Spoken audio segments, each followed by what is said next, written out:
From where I sit in Taiwan, ground zero for the Wuhan virus is 1,028 kilometers away, or 639 miles.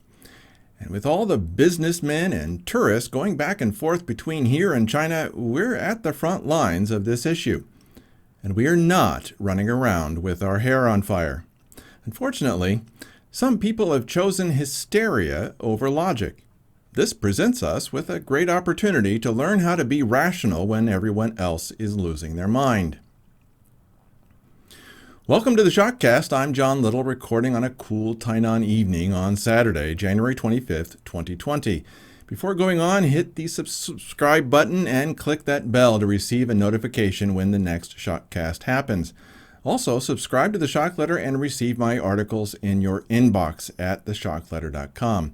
You can also find my posts on Facebook and Twitter. I have 2 books that you can read for free for now: When Jacob Returns and Ezekiel's Fire. And believe it or not, there are ways to keep the Shock Letter from going to the spam folder by following certain easy instructions. You can find all those links below, and now let's get back to the Wuhan Virus, a lesson on hysteria. You've heard that we are all going to roast, boil, and then drown because of man-made global warming. The mainstream media, Democrats, and Swedish teenagers are in a panic over the end of the world because we're putting too much plant food, CO2, into the atmosphere. And for 40 years, we were all supposed to die in 12 years.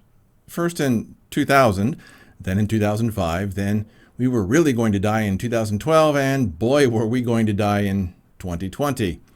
Now it's, well, we're just going to die. They've clearly lost their minds. And yes, they really believe this stuff. Of course, those are the morons on the left, and we would never be as crazy as they are, right? They're wrong. Our inboxes are being flooded with hysterical conspiracy theories from lots of well-intentioned folks who worry that the Wuhan virus will be the big one. So let me get this out of the way first. If you are not in China, you'll be fine. And the biggest reason why you'll be fine is because you do not have a government run by mainland Chinese officials who are morons. And yes, I really mean morons. I love the Chinese people. I'm married to one. But I've never seen such stupid government in all of my life. And no, I do not want to turn this into a bashing China session, but I do want to make an important point. This virus would not have ever been a problem if the local and national governments of China had handled this properly. Unfortunately, Chinese government leaders are chosen for their willingness to save face for the Chinese Communist Party. No matter how stupid you are, if you are good at protecting the reputation of the CCP, you'll do well. And Wuhan, one of the biggest cities in China, is no exception. Wuhan is the capital city of the Hubei province and is the major transportation hub for central China. If you're traveling east to west or vice versa, you will go through Wuhan. And this makes the mishandling of this outbreak even worse. Trying to quarantine all of Wuhan would be like trying to lock down Chicago. It just isn't going to happen. That's why this Wuhan virus, also known as the 2019 NCOV, has now spread to the surrounding provinces and is probably everywhere in China except Tibet, which has been locked down for other reasons. And the morons running Wuhan could have stopped this virus cold with an early quarantine and information campaign. They knew about this virus and where it was coming from in December, but chose to do precisely nothing. Where did this virus come from? The Huanan, or the Huanan, seafood wholesale market, right here. Here in Taiwan, we began hearing about unusual cases of pneumonia in December, but we were so caught up in the election that we didn't pay much attention. But once the election dust settled, we started getting more and more reports. One guy, an HVAC specialist, started telling us to stockpile surgical masks weeks ago. It was only a matter of time before headlines started popping up in the hysterical mainstream media. That's when the morons in Wuhan chose to act. What did they do? They evacuated the Huanan seafood wholesale market and scrubbed it clean, without saving a single sample for microbiologists to examine. So now we don't know what animal has been harboring this virus. Then the morons in charge decided to throw a communal dinner nearby where everyone would pack together, share food from communal dishes, and cough in each other's faces. There was not one word of any need to engage in any kind of quarantine from these people. No messages to wash hands, no broadcast of the need for surgical masks, no mention of the wisdom in avoiding crowds. Nothing. All of that changed on Monday when Winnie the Pooh himself, Xi Jinping, stood up to announce that on January 20th that we should do something. His exact words were somewhat different, but you get the point. And when I told this to Mrs. Little, she now says that I've been banned from China for saying that. No, please see the links to 2 other great videos on this subject at the end of this video or linked below.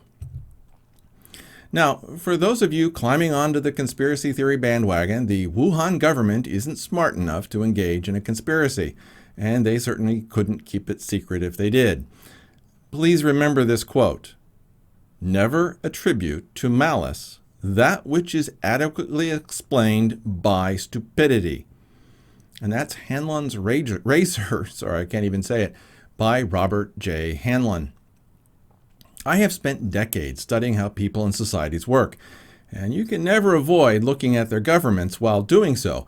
And I have discovered that governments in general are amazingly stupid. How Israel's government is able to achieve anything is a miracle, because they're stupid too. But not too many governments are stupider than the one in Wuhan. But I'm using logic here. Most riding the conspiracy theory bandwagon aren't. I'm seeing more and more people claiming that this is some kind of bioweapon. If that's you, stop. A coronavirus is the wrong kind of virus for a bioweapon. It's not contagious enough, and the death rate is way too low. And we have plenty of nice and deadly viruses and bacterium to choose from that would do far more damage than this Wuhan virus. So stop the insanity. In fact, let's throw a little logic at the hysteria. Remember that this virus is a coronavirus closely related to SARS, or the Severe Acute Respiratory Syndrome. SARS infected 8,000 people and killed less than 800. While a 10% death rate is high, it is not nearly as lethal as Ebola. Therefore, even if this virus is 10 times worse than SARS, as many headlines are screaming, it will be less deadly than Ebola and will kill fewer people than the common flu, which kills about 600,000 people every year. This doesn't mean that the Wuhan virus isn't dangerous or that we shouldn't pay attention to it. This is why governments outside of China are proceeding quickly to reinstate and reinstitute the screening of passengers. For instance, Taiwan has restarted the temperature scanning of anyone entering the country. The same procedures that were instituted during the SARS outbreak, which were still in effect when my wife and I, came to Taiwan. So we can expect that this virus will probably be contained. So if you are coming to Taiwan, you'll be fine. I'm willing to bet that every other country in the world is jumping to do the same thing. The irony is that China probably won't be screening any outgoing passengers. They didn't during the SARS outbreak, so don't expect them to start now. Again, the largest number of cases will be in China. Then I've mentioned that part of the problem is the incompetence of the Chinese government. But an even bigger part of the problem will be the average Chinese. Personal hygiene in China is really bad, almost at third world levels. They don't wash their hands, they spit massive gobs of phlegm onto the streets, spattering anyone nearby. I've been there. They let fly with sneezes and coughs without covering their mouth in any way. Food handling is horribly unhygienic, and their idea of a clean plate is, well, you don't want to know. For the first couple of years of our marriage, when we would stop by a Chinese grocery, I never understood why Mrs. Little would never, ever buy any food imported from China. Now I know. And I really don't like talking about the Chinese like this, but they just don't understand the value of cleanliness. They don't get the whole food safety thing that I learned at a pretty young age. It's as if they're trying to get out of the dark ages and got stuck. At least for a lot of Chinese, not all of them. I honestly like the Chinese people. I really do. And when they do something stupid like this, I have to keep telling myself that they don't understand why their decisions are such a bad idea. And I barely touched on some of the utterly insane things that the Chinese have done. So let's take a deep breath and calm down a bit. Don't get caught by the morons spreading hysterical theories about how this virus will kill millions and destroy the world. And this is only one of many hysterical topics that people need to step away from. I'm looking at you, flat earthers. Yes, we are in the last days. One day things will get really bad, and I've been warning you about them. Ezekiel's fire really is coming, and billions really will die. But if you are driven hither, thither, and yon by every hysterical headline, you will soon be unable to prepare for the truly difficult days ahead. You will also lose all credibility in the eyes of those who might listen to you. Do you want to help your family, friends, and fellow Christians survive the dark days ahead? Then start now by being rational and level-headed. And Paul said something along the same lines here, quote, "For God hath not given us the spirit of fear, but of power and of love and of a sound mind." Close quote. 2 Timothy 1:7. You cannot help those who need it most if you have discredited yourself and made yourself look hysterical. Please start right now to demonstrate that following Christ means being sober, level-headed, sensible, stable, prudent, wise, and unafraid. After all, he that is with us is greater than any microscopic bug. Oh, and please, above all, share the good name and good news of Jesus Christ with everyone. Oh, and watch out for these two videos for more information on the topic of the Wuhan virus. They will appear to my right, to your left. Both of these men really understand what is happening on the ground in China. I've been watching these guys for years, and they've always been spot on about China. Well, that's it for this ShockCast. A prudent man foreseeth the evil and hideth himself, but the simple pass on and are punished. Proverbs 22:3. If you find a flaw in my reasoning, have a question, or wish to add your own viewpoint, leave a comment on the website. Your input is truly welcome. Again, get the Shock Letter at theshockletter.com and read my books for free, When Jacob Returns and Ezekiel's Fire. They just might save your life.